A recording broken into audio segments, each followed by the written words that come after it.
Hey there, this is Candace Alexander bringing you a quick parental safety topic along the lines of sexuality and our children and media. Did you know that children as young as 8 and 9 are coming across sexually explicit material on the internet and other forms of media?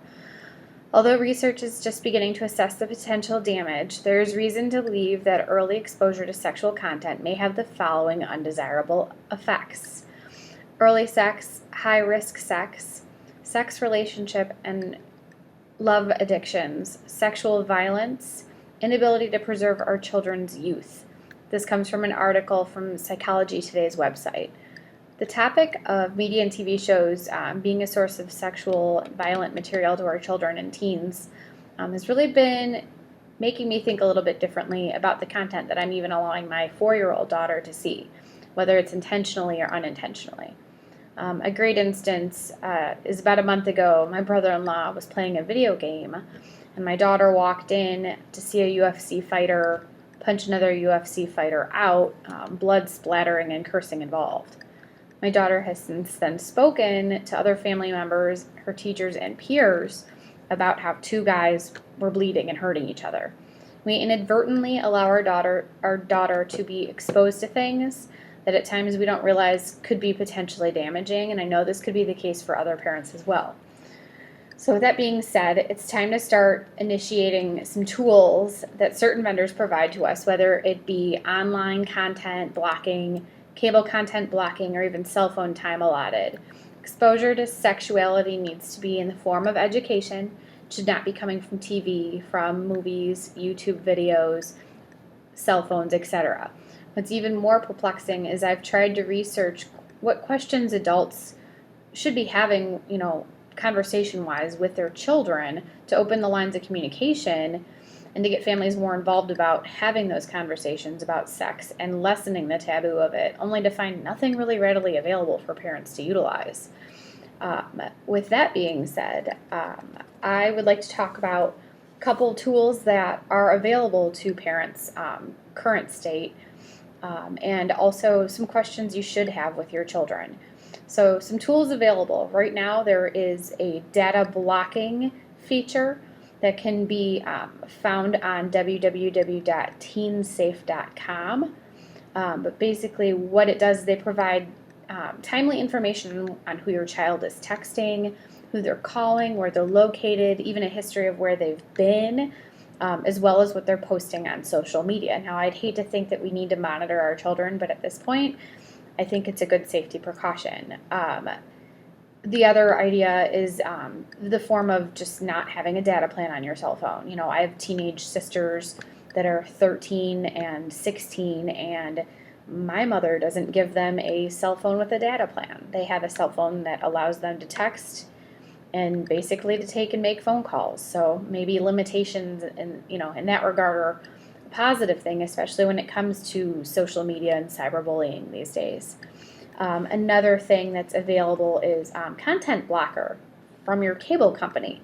Many cable providers allow parents to adjust settings for reviewable content and even allow parents to assign a password to certain channels.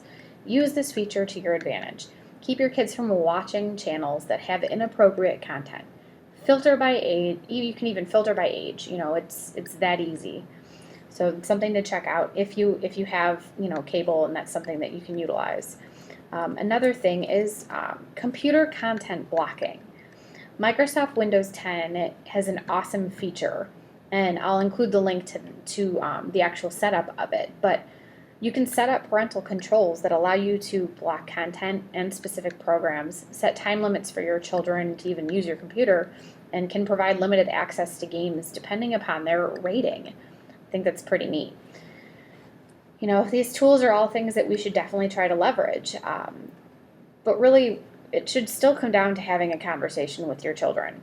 So my activity is for you to think about the following questions and take it to your children, and maybe sit at the dining table and open the lines of communication and talk to them about the following. So obviously you'd probably want your children, if your children are between 11 and 18, you should be comfortable with having these conversations. but it's also good to talk to your younger children. You just may need to tailor it a little bit more. So for kids between 11 and 18, ask, what are your favorite television shows? Ask them about the content that's in it. Do a little research after that. Check it out yourself. That way you can kind of have a kind of sense of comfort in knowing what they're watching. Same thing with their phone apps. What's your favorite phone app? What's your favorite form of social media? Ask them to show you how it works. Just, be genuinely interested and still, show them that they can trust you and keep the lines of communication open.